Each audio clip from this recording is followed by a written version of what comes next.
Hey folks, now that iOS 7 is out, I feel like it's a good time to share my bevy of obscure iOS tips. So my goal here is not to give you, the same crap you always see, like, oh, there's a menu here now where you can change stuff in the notification center. Yeah, we all know that. I'm hoping that some of these are a little bit more advanced and that even some of the experienced iOS users won't know many of them.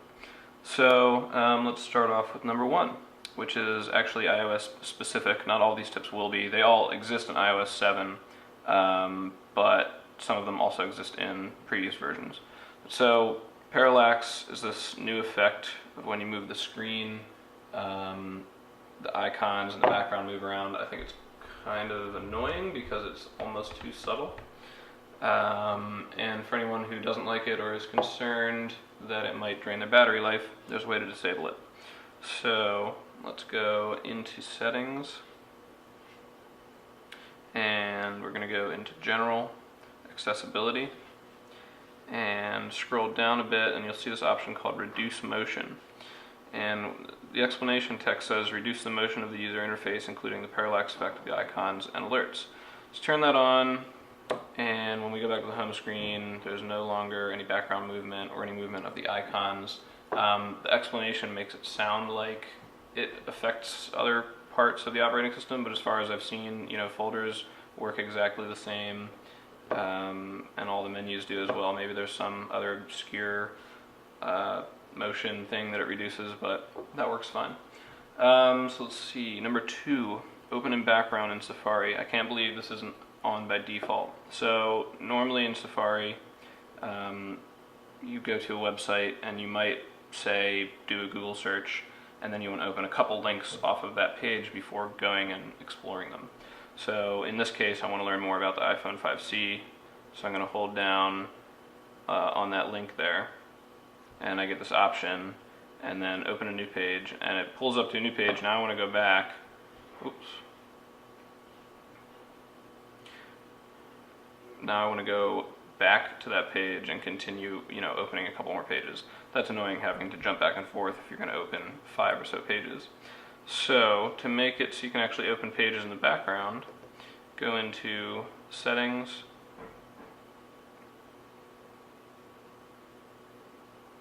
and we're going to go all the way back to the main settings menu, scroll down to Safari, and in this open links option, click on that and tap in background. Now when we go into Safari and we go on a page where we want to reference multiple links, we can hold down on the link, and now you can see, oh, it says open a new page. I probably have to force quit the app real quick to let it reload those settings. And now when we hold down on a link, it says open in background. So you hit that button, it'll just shoot that over to the background, and then I can open as many more links as I want and then go through and get them. So that, I have that on all the time, and it's way more convenient than the default. Number three, custom keyboard phrases. This is really handy if you use abbreviations a lot or want to use abbreviations. Sometimes I'll tell people, like OMW on my way, but for like parents or other people who don't get those abbreviations, they don't know what you're talking about, and you don't want to say that. So I've just set it up so that when I type OMW, it will autofill on my way here. And you can do that for any custom phrase that you want. It's also useful for filling in if you have a long email address. You can make a custom phrase for that where you can hit 2 letters and have it autofill it. So you do that by going to General, and then down to Keyboard,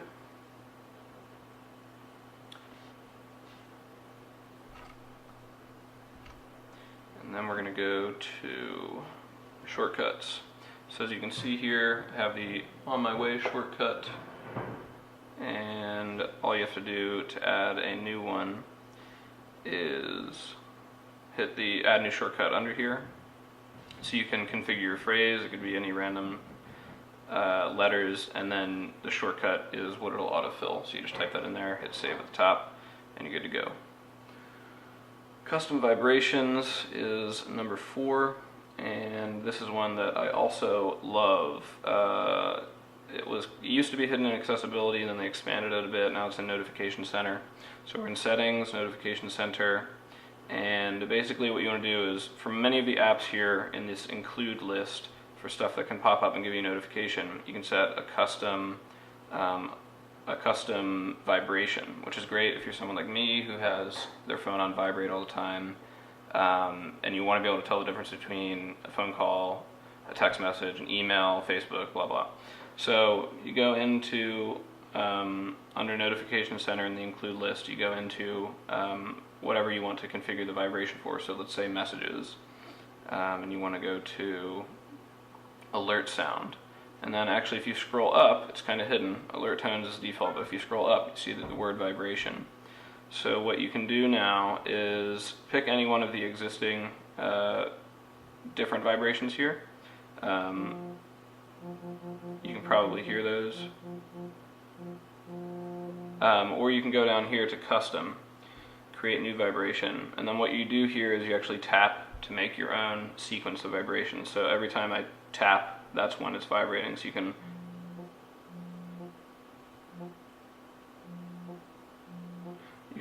make your own thing there, and you can see down here at the bottom there's a little visual representation of when it's vibrating, when it's not. So I can save that, give it a name, and then I can pick that for this particular vibration. So that lets me tell the difference between a text and an email, which is really nice. And actually you can do custom vibrations per person. I believe we do that in the context menu. So this is nice if maybe you have a significant other and you want to make sure you're responding to their text right away, whereas another text might not be important, or maybe an email is important. So we'll go to somebody in here and go to edit, scroll down a bit, so you can see here vibration is set to default. So I can set that to any one of the standard ones, or I can make a new custom one just for that person. So that is quite useful, and I use that quite often. Now what we have next is sending calls directly to speakerphone. This isn't going to be everybody's cup of tea, but if you for some reason find yourself wishing that it would go to speakerphone automatically, maybe you use the phone in your car all the time and you don't have a headset, you do that by going into settings, and we're going to go into general, accessibility, scroll down a bit until we find, where are you, here we go, incoming calls. By default it'll go to either your handset or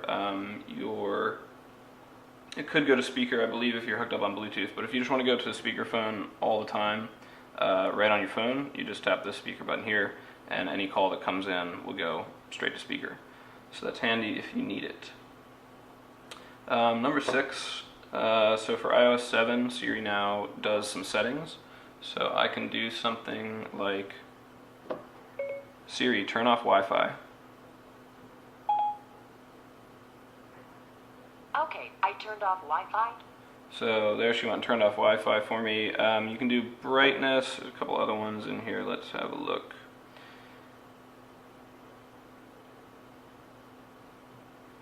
Let's see, she'll do airplane mode, Bluetooth, she can go into specific settings, turn on Wi-Fi. There's probably a couple others not in this list, so let's see. Facebook settings.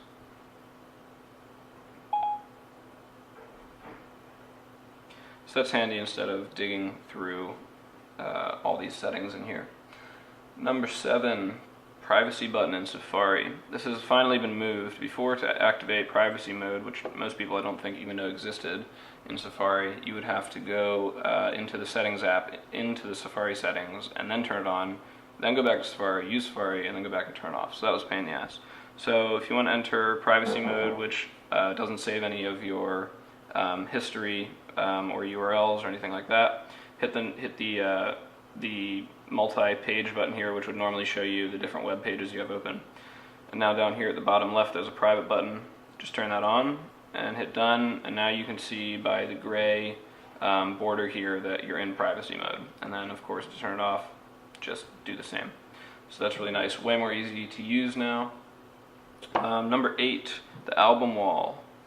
For a long time, Apple has had cover flow, which was cool, but I don't know anybody that actually used it. I definitely didn't. So now they've updated it to this cover wall, which shows more on the screen, and you can tap in, and it's probably faster to use. I probably still won't use it just because the list is so much better, but that's there, that's new, and has gone mostly unmentioned. Measurement in the Compass app. So the Compass app is new for iOS 7. They have a cool calibrate little mini game almost where you roll this ball around to get it to sense the fields properly. So here's the compass. So the measurement is, which could be useful for astronomers or anything like that. You just tap on it and it will basically mark where you're looking, and then as you continue to turn it, this red area will mark how far you've turned from your current position. So I can see that I started exactly 47, and I wish it would tell me in that space exactly how far that is, so I didn't actually have to do the math in my head. But I'm sure anyone who seriously needs that functionality will probably get a different app or have a real compass. Also, there's a new level app, a new leveling app in the Compass app. So swipe to the right to get there, and when this is on a perfectly level surface, it'll turn green, and when it's not, it will turn black. And that's pretty cool. You can do it this way too, as you can see. And you can also calibrate it by tapping. So if you want to set this to your 0, this angle to your 0, just hold it there, tap, that'll become your new 0, and then when it moves away from that, it'll show you that it's red and you're not on that point. And I don't see any good way to reset to 0 except for finding a perfectly flat surface, but of course you wouldn't know if it was perfectly flat anyway, so the best way that I've found to do it is to double tap, force quit that by swiping up, and now it should be reset back to 0.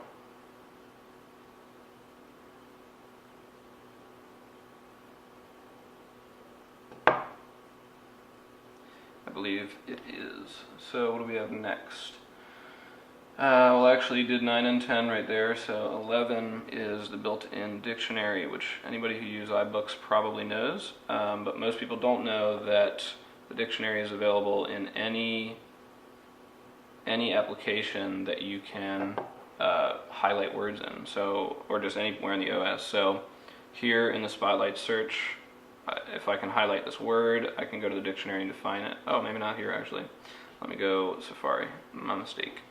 So in many places where you can highlight words, you can pull up the dictionary. So here I just have a search. I'm going to select that, and then the define button will pop up over here, and that'll pull up the dictionary and tell me all about the word hello, which I have no idea what that means.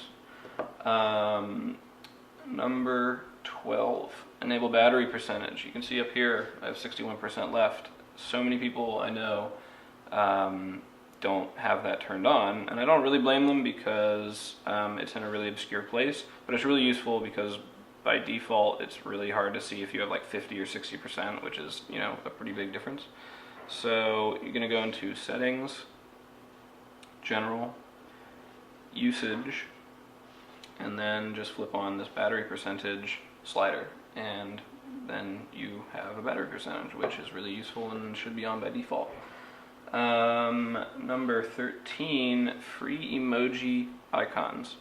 So if you go to the App Store, you can search emoji, which are those little smiley faces that you may have seen people use before. I kind of hate them, but some people like them. And in the App Store, you can find apps and buy them, but I don't know why, because you can turn them on automatically for free. So I'm going to show you how to do that. We're going to go into General, scroll down to Keyboard, hit this Keyboards button here, and then we're going to hit Add New Keyboard, and then all you have to do is scroll down to the E's, hit this one that says Emoji, and now you can see it's in your list there. And now anywhere that you can type, and I swear I'm not lying to you this time, in the Spotlight search, hit this little world button right here, which will switch you to your other keyboard. And now we have our emoji list here, which has like thousands of icons, which is just crazy, and it's free, which is great. So don't pay for an app in the App Store because you can do it for free. Let's see, number 14, Invert Colors. I like to do this as a prank, also because it kind of looks cool, but many people don't know about this, so they think their iPhone's broken when you do it, which is great because everybody has an iPhone, and you can confuse them, which is fun. So go into settings, general, accessibility, and then there's this invert color button right here. So you just flip that on, and it just flips the colors completely. So this is actually designed for people with various vision problems to add more contrast to make it easier for them to see, but it also just looks kind of crazy cool and confuses people when they don't know what's going on with their phone. Number 15, week view in the calendar. Something many people don't know. In the calendar, you've got your day view, and you've got your month view, and you have your year view, which oddly week view is missing, except it's not, it's just hidden. All you have to do is rotate sideways, and now you can get your view in a week, which is kind of nice if you have a weekly schedule. So number 16, this one, really obscure. If you've ever used it before, I will be amazed. In Maps, we can print directions. Yes, it's weird, but sometimes you want backup maps in case your phone dies, and if you happen to have a printer configured that you can print from, you can print your maps. So in the default Maps app, you should get your directions. It's going to tell us our route here to Colorado. And then you hit this little I button down here at the bottom right, which is normally where you would switch between your map modes, hybrid, satellite, etc. And right under here there's a button that says print map, and you can say how many copies you want. You would pick a printer if you have a printer configured to wirelessly print, and then just hit the print button, and then you can get your directions, which is cool, but I don't know anybody who's ever used that before. 18, putting more than one picture into an email or SMS message. So normally when you make a new email,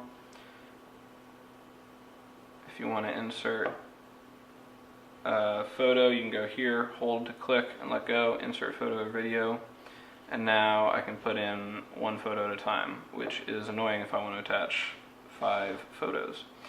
So to fix that, go to your Photos app, go into your camera roll, hit the select button at the top right, which will let you pick photos, and then you can hit this button right here, the share button, tap mail or message, and now it will plug all of those into your email with no problem. For email, let me see if they've changed it for iOS 7. Yeah, email you can only do up to 5 for who knows what reason. I think you can get around that limit by selecting more than 5. Let's just test it now. We'll select 8 and hit the copy button, because the email option actually disappears after you select more than 5. So we've copied those. We're going to go back to our email, and I believe we can just paste all 8 in there. If you have a phone like the 4S here, it can get a little sluggish, but it looked like it just pasted those in no problem. I think there's a hard limit, something like 50 photos, and if they're particularly big, you'll probably crash out before that, but you can do more than 5 at once with that copy method, which is good. So number 19, this is new for iOS 7. In many of the menus, you can now use a swipe back gesture to navigate around. So if I'm in Spotlight Search, I'm going to swipe back. Just a quick new gesture that they added. And pretty much anywhere where you go into a menu where it slides to the right, you can slide back. That applies in the Music app as well, which is kind of nice when you're digging in and out of albums. And finally, number 20, you can use your LED light back here as a notification light. And we're going to do that by going into Settings, and under General, Then accessibility, scroll down a bit, and enable this LED flash for alerts option. So this will work for anytime you get an alert, like an email or an SMS or notification. And I'm going to send myself an email real quick to show you what that looks like when I receive it. So you can see there's my custom vibration for an email, and the light flashes once to try to get your attention. It'd be cool if it were more than that, but if you have your phone flipped upside down, maybe it'll catch your eye. So there you have it, folks. That is 20 tips in iOS 7. I hope you enjoyed this and learned something new. Thanks for watching.